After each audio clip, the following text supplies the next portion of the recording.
Okay, good afternoon, everybody, and I'd like to welcome you to this seminar in the Peking University School of Transnational Law, Beijing 大学国际法学院's Law and Humanities Seminar Series. My name is Norman Ho, and I teach here at the law school. For those of you who are not familiar with our law school, we also call ourselves STL for short, S School T Transnational L Law, Peking University School of Transnational Law. I'd like to welcome both people in the audience here and also those of you who are joining us on Zoom. We're very honored and privileged today to have as our guest speaker for today's seminar, Dr. Shane Chalmers, who serves as an assistant professor at the University of Hong Kong Faculty of Law, and who also serves as an adjunct associate professor at the University of Adelaide Law School in Australia.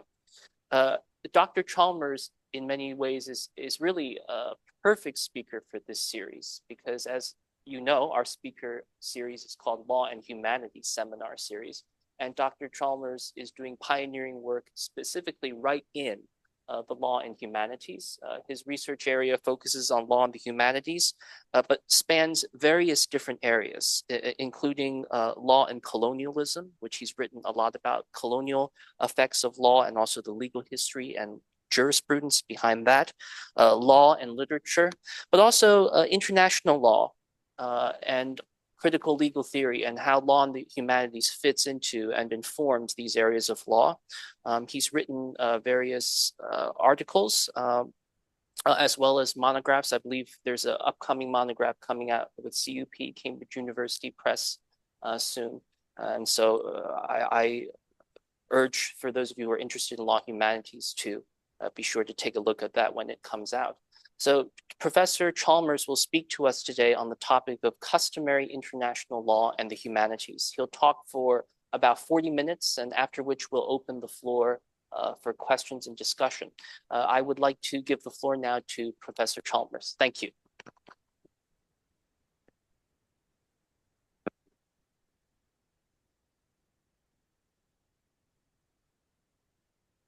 Thank you very much. And thank you very much, Professor Norman Ho, for that very generous and very gracious introduction, and also for the very generous invitation to come and speak in your seminar series at the Peking University School of Transnational Law. It's an honor to be here and a privilege, so I thank you for this opportunity. And thank you everyone for joining online and in the room. So what I'd like to do today is just speak a little bit about customary international law from the perspective of traditions within law and the humanities. This is something I've been thinking about, not too much, but just over the last few months, trying to think through this idea of customary international law from a law and humanities perspective, if you like. So I'll just take you through some of my thinking around this as a new paper. So just to begin, so for those who are familiar with international law, customary international law as a concept, it usually refers to the rules or principles of international law that derive from a general practice accepted as law. Okay, and this is a quote from the Sender and Wood book, identifying customary international law, but its authority is really Article 38.1 of the statute of the International Court of Justice. So this is generally accepted as setting out, this Article 38.1 is generally accepted as, you know, setting out the sources of international law. So when thinking about customary international law, this is the usual inquiry that lawyers will engage in, trying to identify or determine the existence of a rule or principle of international law, and to do so by asking whether there is a general practice, and it's usually state practice, which is accepted as law. So this is, if you like, the classic doctrinal approach to the question of customary international law. Okay? Is there a general practice which states engage in, which they accept as lawful? Instead of speaking about that, what I want to speak about today is a different kind of customary international law, which usually goes unacknowledged and certainly is never called by this name. So rather than focusing on state practice or repeated state practice as a source of rules or principles, what I want to focus on is repeated cultural practices that give authority to a claim that a rule or principle is lawful internationally. So just to repeat that in a slightly different way, this is the shift that I'm trying to make here. It's a shift from thinking about the role of custom in international law. So rather than focusing on repeated state practice as a source of rules, I'm focusing on these repeated cultural practices as a source of authority of international law.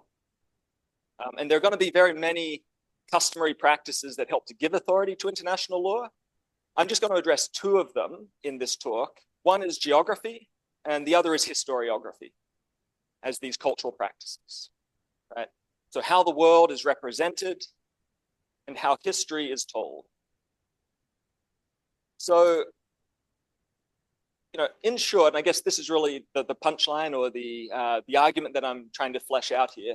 It's about how a repetition of a particular version of world history, and world history here with a capital W, a capital H, how the repetition of this version of world history helps to generate and sustain the authority of international law. That, in a nutshell, is what I'm wanting to think through in this talk. So if that's what I'm going to address, I'm going to do it in three parts. To begin with, I'm just going to start with an example of a recent International Court of Justice case. A couple of months ago, it was the most recent case. I haven't checked in the last month, but it was the most recent case anyway. Just to think through this argument. I'm then going to turn in the bulk of the talk to examples of how world history helped to generate and sustain the authority of international law during European colonization. So I'll give some examples from the long colonial period. And then I'm going to end in the final part of the talk with a different example from the field of international development and the work of the World Bank in particular to think through this argument. So that's the basic structure of the talk. I'll just mention for acknowledgement that some of this talk, particularly the last part of it, draws on a recent chapter that I co-authored with my colleague, Sandy Pahuja, from this handbook of third world approaches to international law. I just want to acknowledge that.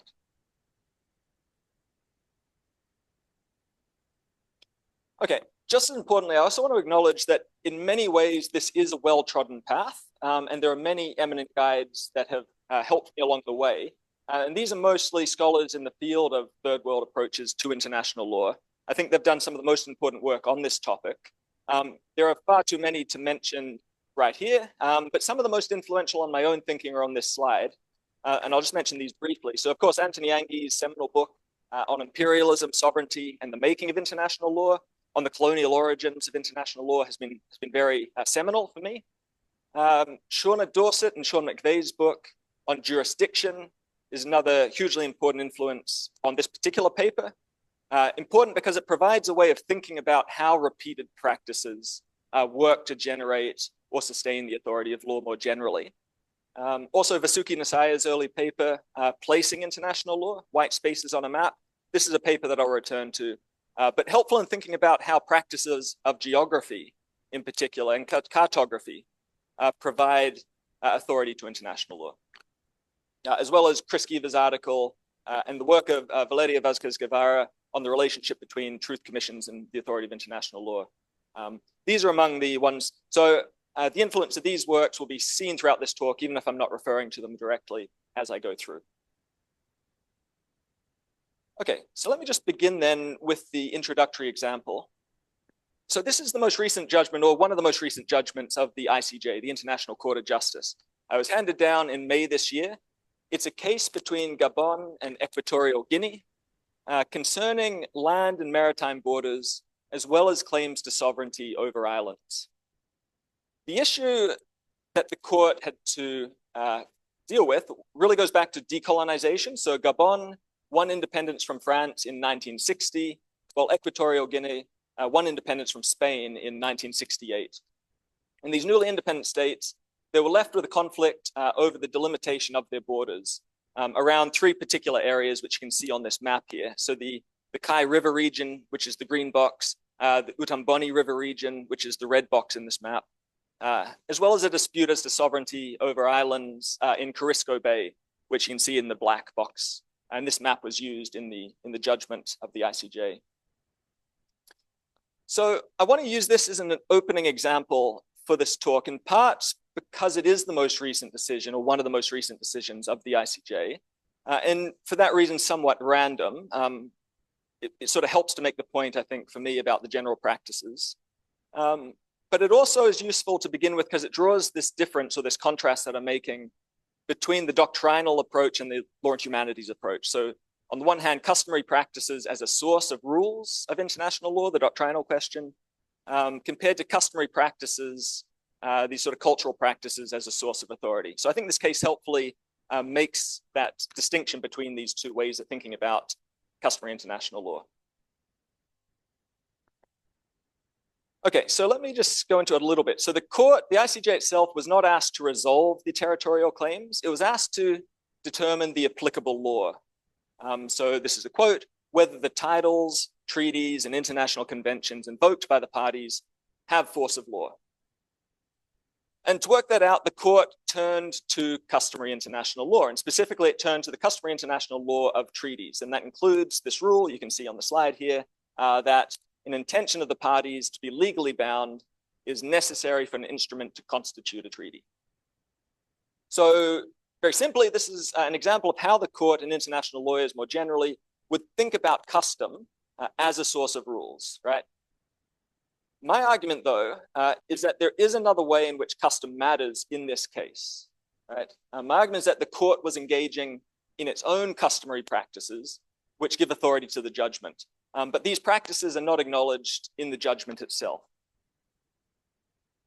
Indeed, the practices that I'm interested in are very much the background. They're literally in the background.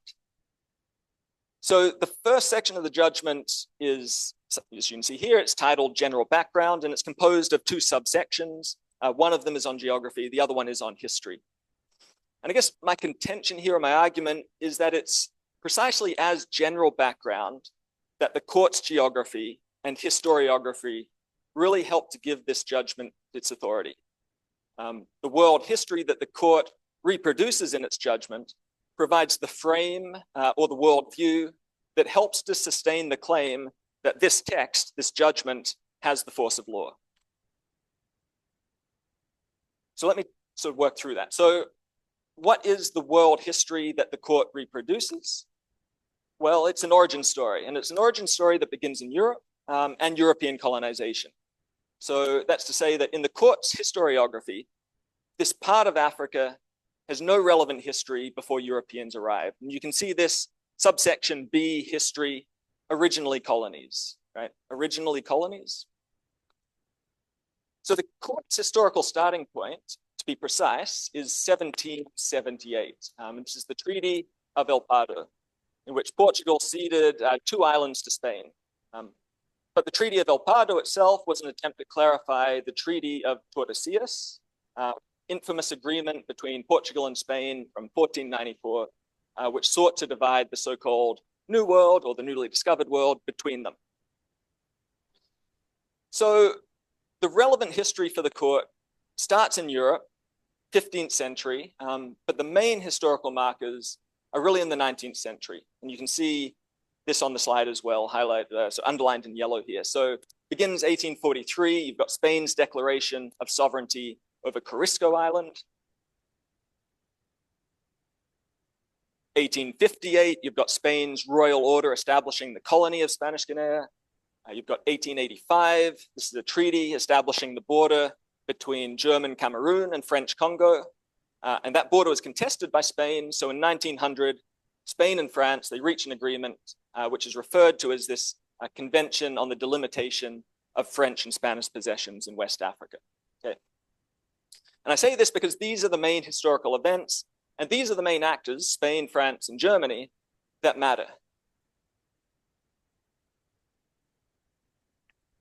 This is a map that's provided in the judgment. It's map 3. And I think it helps to visualize this world history that's being narrated here. So in terms of scale, the map is zoomed out just far enough to make out the relevant European colonies or their territorial claims to this part of Central Africa. And at this scale, these European empires appear as the proper subjects of international law. And you can contrast this with another way of visualizing this part of Central Africa, the example I just brought up here. And the scale on this map on the right is no longer, of course, that of the European empires. The scale is now some dozen Central African political groupings based on linguistic lines, the Fang and the Beti, being the largest of these. They're in blue, dark blue and a lighter blue. And this, of course, so this map, which wasn't in the judgment, the one on the right, this map gives a very different picture of the potential subjects of international law. And this picture, I think, makes possible, by making visible, a potentially different international law altogether. This would be an African customary international law, which would have a different history. It would have a different geography to it. But this is not relevant to the court. Indeed, the general background that the court invokes to ground its account of international law renders invisible this African customary international law, and these particular political groupings or communities or nations renders them invisible in a sense, or irrelevant. So this bears out a point that Vasuki Nzaya made about 20 years ago in this important article, where she analyzes another ICJ case, another very important ICJ case, the Western Sahara advisory opinion from 1975. And for the ICJ, for the court in that case, and this is a quote from Nzaya. Sorry, one second.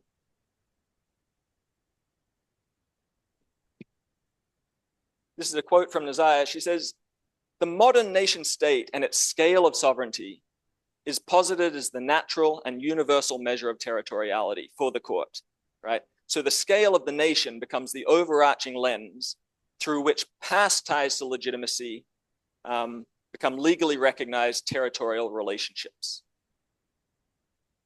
Right? So the scale of the nation state is the lens through which past ties gain legitimacy as legally recognized territorial relationships. Okay. So in other words, for a community's past ties to a place, for that to gain legitimacy as legally recognized territorial relationships, they must be visible to the court, visible to international law. But to be visible to international law, a community's past ties to a place must be representable on the scale of the nation state. It has to be representable on a map like this one, right? Map number 3, in a sense. So to put this a slightly different way, the court's historiography and its geography isn't just reflecting or illustrating the international legal system as it is, right? History, geography, these are not just mirrors on some external reality that has its own independent authority. They're also generative. History and geography are generative. Repetition of this background enables certain claims at the international level to have the force of law. That at least is the claim that I want to think through. And I think this insight is not my insight. It's been well developed by scholars in law and geography, particularly with respects to maps, cartography. So scholars like Vasuki Nzaya, but also Shauna Dorsett, more recently Sabarish Suresh.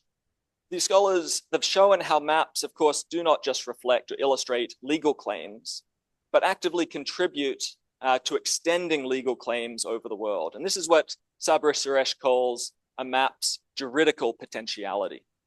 A map's juridical potentiality. This is a map's capacity to, quote, override existing legal arrangements and proliferate and project juridical realities of its own, of the map's own.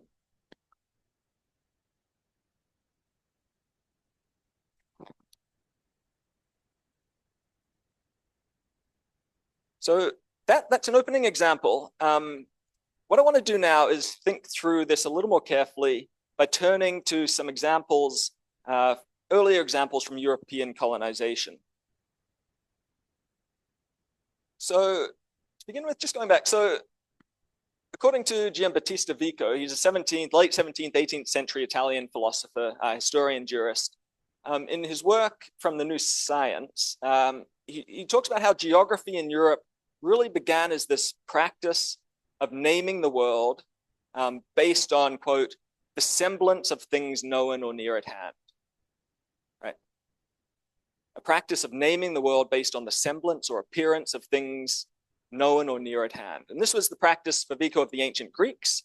And John Gillies, who has studied this, John Gillies puts it this way. He says, for the Greeks, the imaginative form of the known world comes to control its factual geographic content, right?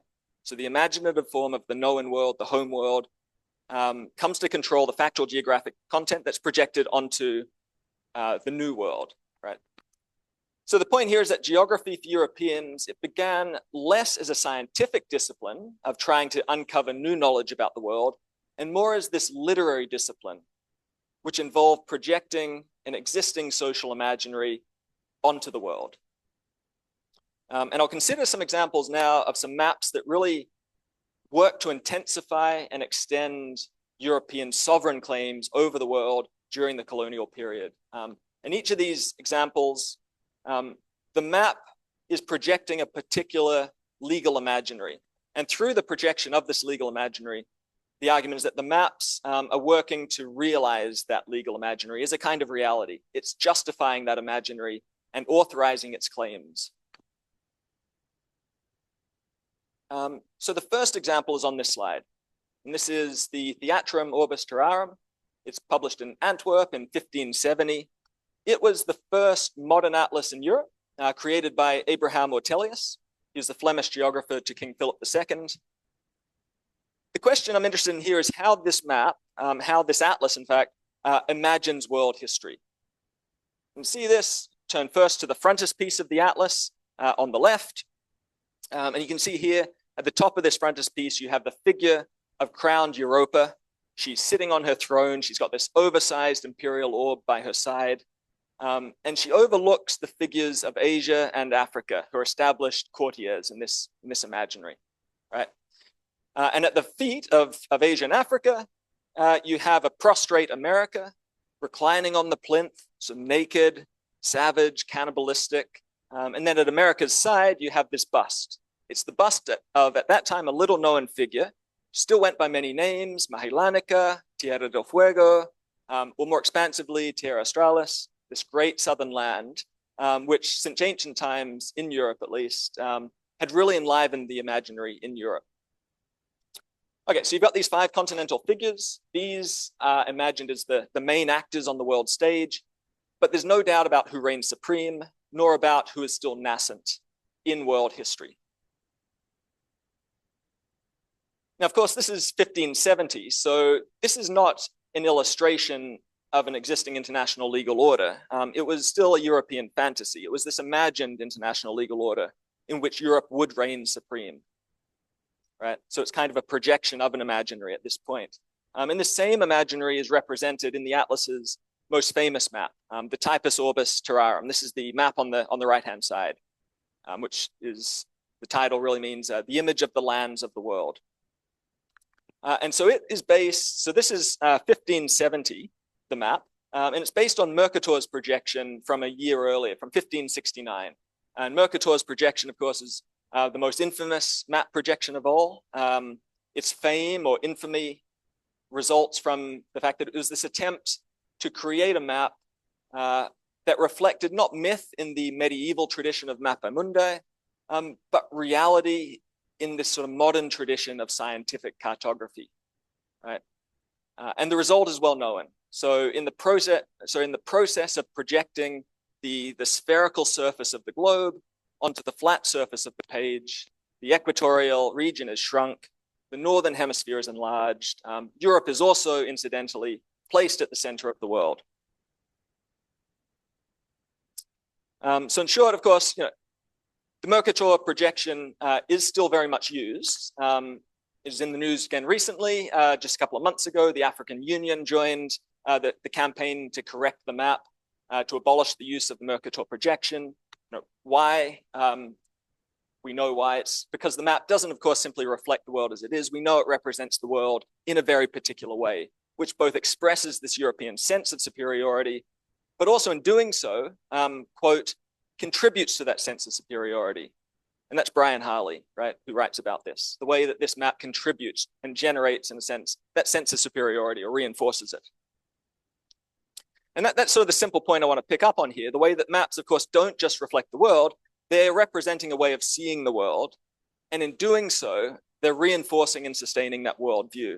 And this is a point that was made by Bernard Siegert. It's on the slide as well. The way that maps are not only a representation of space, right? A representation of space, which enables one to see the world out there. They're also spaces of representation. Maps themselves are spaces of representation. So the world represented, the world itself becomes a way of seeing, right? The map becomes a way of seeing.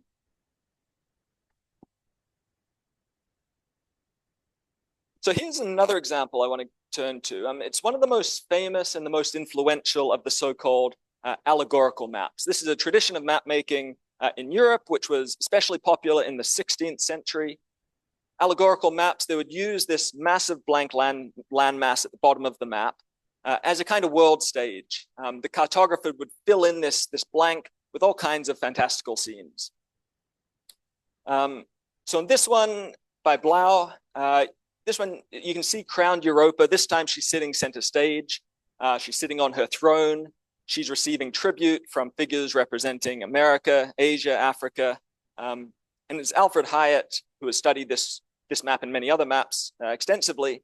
So Alfred Hyatt, he says that the scene offers, quote, a stately declaration of European sovereignty over the other continents in this form of a fantasy of homage, of tribute, right? A stately declaration of sovereignty over these continents in the form of a fantasy of homage, of tribute. So the point here is that it's not just, this map isn't just representing an imperial fantasy in which Europe is the global sovereign. The map is also justifying, legitimizing, and thereby authorizing this fantasy, right? So this is an image of consent. It's the fantasy of homage, of tribute. It's providing the European viewer with an authorizing justification for seeking to subjugate this waiting world. Look at Europa's hand, if you can see it. It's held out. She's beckoning her future subjects. And you can see her future subjects' response, the coming of their own volition to accept this best of all possible worlds.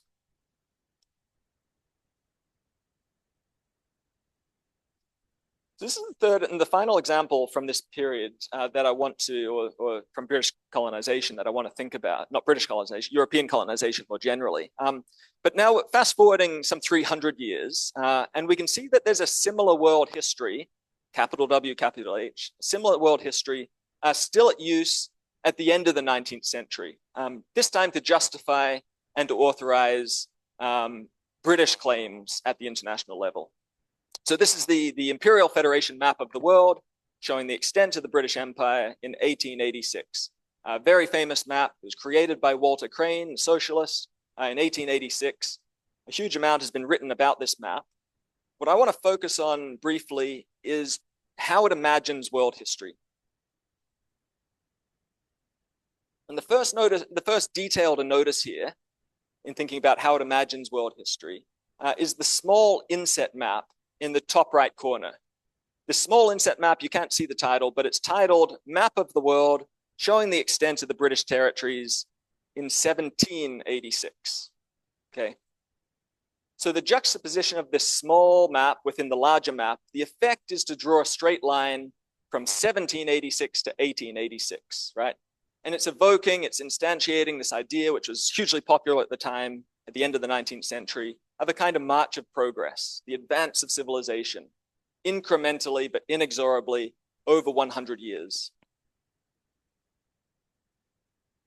Okay, that's the first detail, but the map isn't just illustrating a century of change from the small 1786 to the larger 1886, right? It's not just illustrating a century of change, it's representing an imagined future, right? This is not the unfolding of history, this image is really the end of history.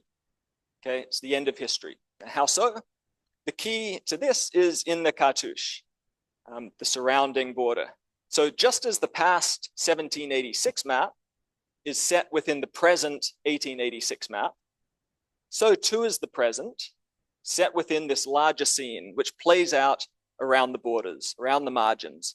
And this proclaims the spirit of the image. You can see across the top, freedom, fraternity, federation.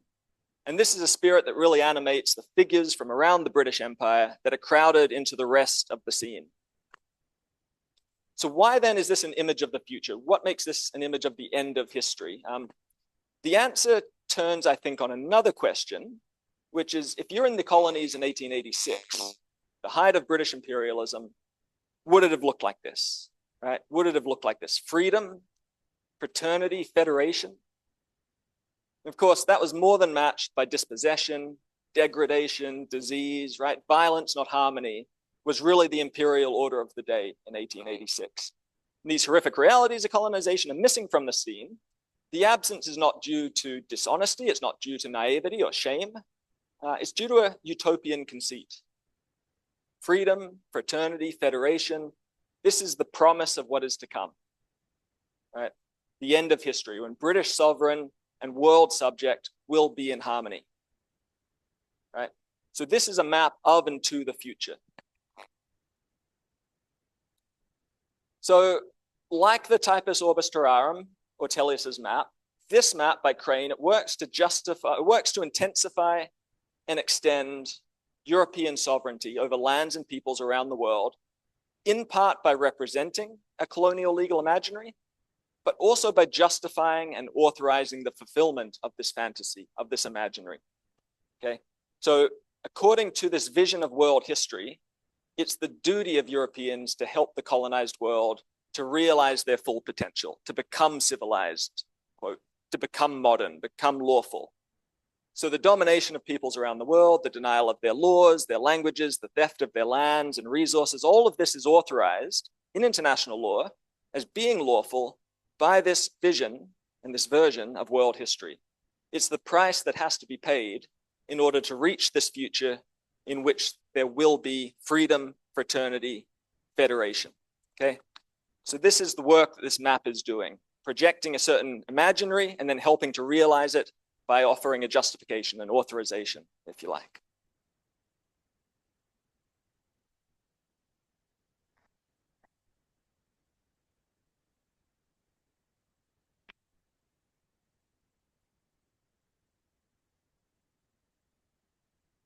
Okay, so time, I think 10 minutes about, yeah, 5 minutes. Okay, good, because this is the final, just concluding. So 10 minutes, yeah, it'll be maybe 5, yeah. So what I want to do finally, to conclude, I want to turn to a different example or way of thinking through this argument, but this time in the area of international law and development. Very quickly this time. So much has been written about this. My main guides here are really the scholars on this slide. Rajagopal's groundbreaking book from 2003 in particular, but also Sanjay Pahuja, Louis Slava, their work in this area, amongst other very important contributions, but these are some that I'll just reference. So to recite Rajagopal, my concern here is not so much with the rules or principles of international development law. Again, my concern is the relationship between international law and practices, customary cultural practices in the field of development. Okay, so the similar sort of framing.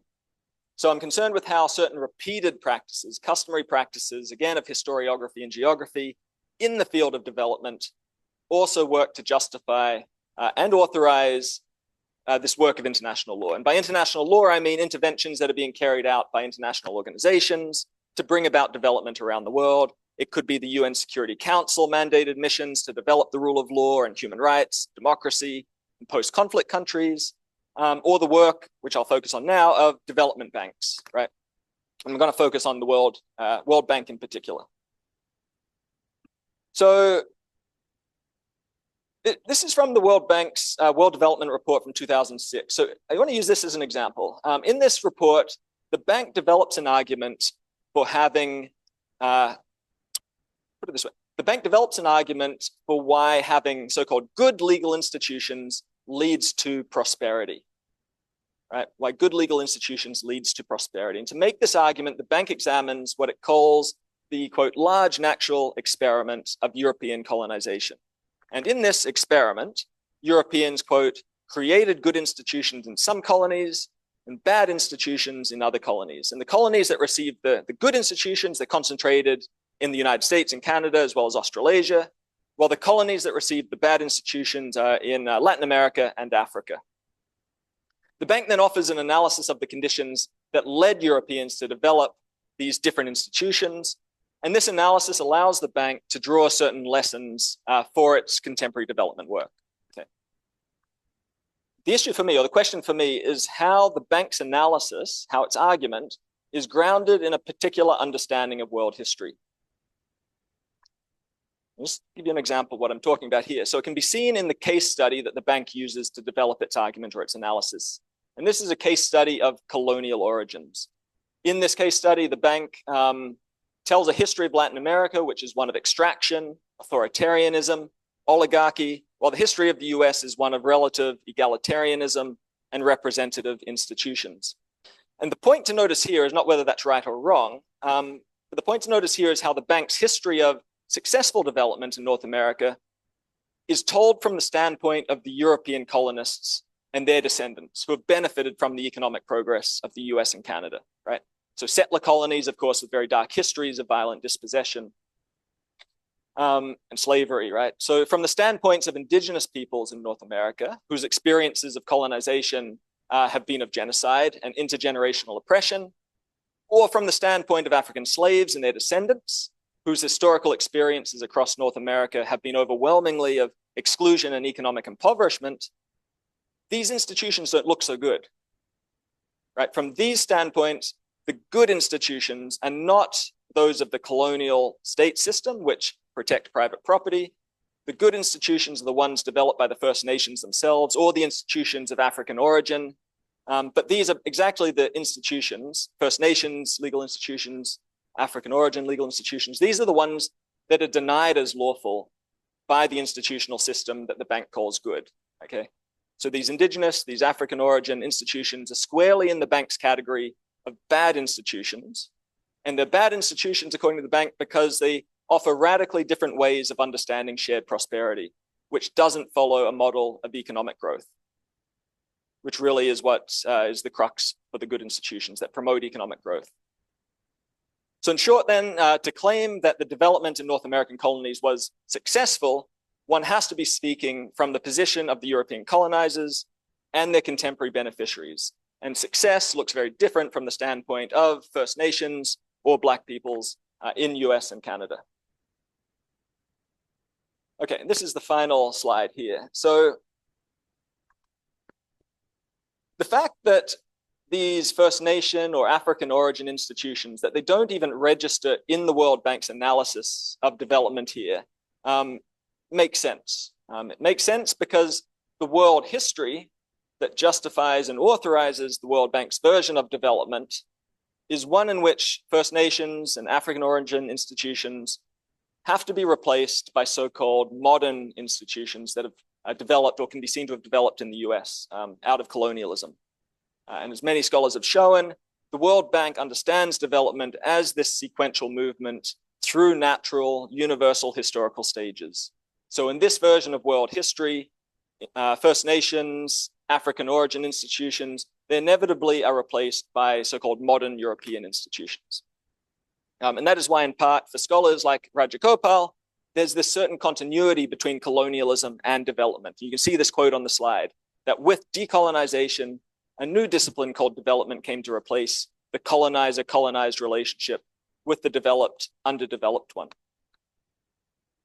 And this view of world history is on full display in the World Bank's World Development Report from 2017. You can see on the slide here. So according to this report, this more recent report, quote, history reveals 3 types of transition, with the first stage involving a transition from customary law to modern law. And in this understanding of world history, where there's this transition from customary to modern, in this understanding of world history, so-called customary legal institutions are replaced by modern European origin institutions. And again, it's this purported inevitability, the naturalness, the universality of this world history that really justifies and authorizes international development agencies to realize this vision, to realize this version of world history, right? Okay, so that's it. Just to draw it to a conclusion, I'll just repeat the first slide, which is to go back to what I was trying to think through here. And again, so for most international lawyers, customary international law is understood, right, as this body of rules and principles of international law that derive from a general practice accepted as law. That's Article 38(1) of the ICJ statute, which is an absolutely important inquiry, no doubt. I'm not disputing that at all. I just wanted to acknowledge another kind of customary international law, which I said works in the background, and it gives authority to a claim that a rule or principle is lawful internationally. Right? And amongst these, as I've said, historiography, geography, these are very important practices, customary practices, this repetition of a particular world history, which is, I'd say, essential to the authority of international law and its work. I'll leave it at that. I look forward to any conversation, any discussion, questions, answers, in the Q&A period. But I just want to thank again Professor Ho for the opportunity to give this talk today. So thank you very much.